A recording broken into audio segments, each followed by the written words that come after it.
My responsibility was project leader or the senior project engineer. We began to work on the design of a microchip that, when it was completed, was 0.75 millimeters in diameter, 7 millimeters long. It was the size of 1/4 of a grain of rice. Again, I want to say that I was not a Christian and there were no Christians there. They said they wanted this to have a power source and be able to emit a signal. And they told us they wanted us to use lithium as a battery source. Lithium's used in watch batteries, it's used in heart pacemaker batteries, it's used in a lot of places. I designed into this microchip a little charging circuit that would charge that battery. This sounds like a lot of technical things coming together, but if you'll bear with me 1 minute, you'll see what God has laid out about this microchip. When we discovered that we needed to be able to charge that battery, I needed a temperature change, a change in temperature to cause current to flow through that little charging circuit that would charge the battery. So we began to investigate and find out where in the body does the temperature change the most rapidly.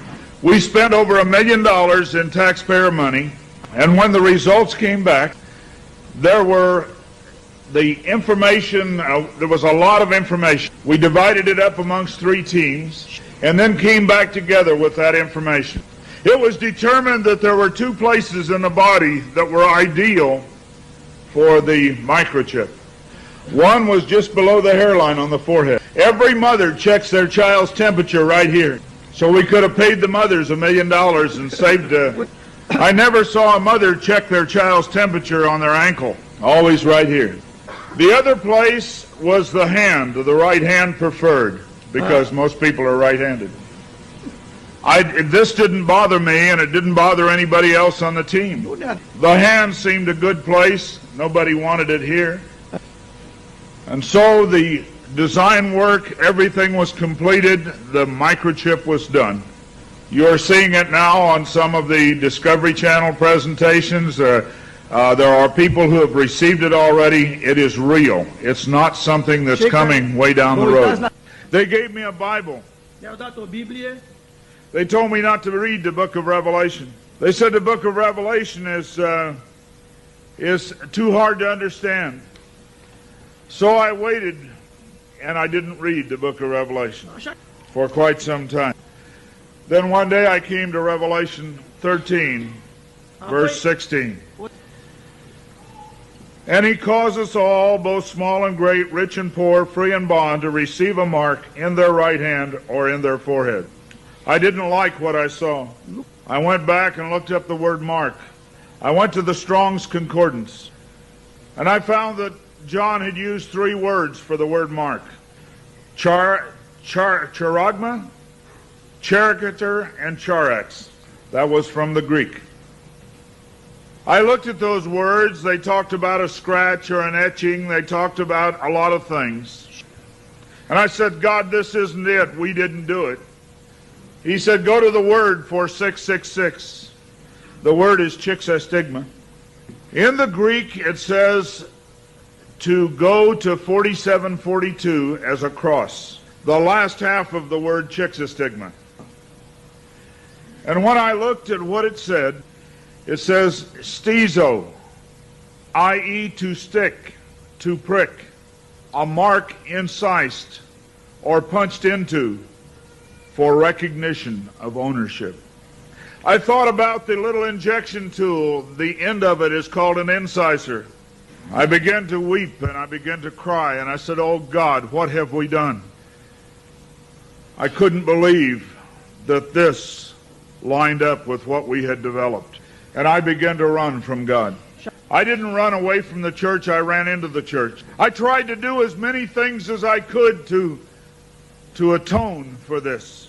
But I want to tell you something, as God is my witness here tonight, this got in the way. Money got in the way. I had beautiful homes overlooking the lake. I had all the things that I wanted. And I ran because of the money. My ability to go and get $250,000 in research money took me away from telling the message.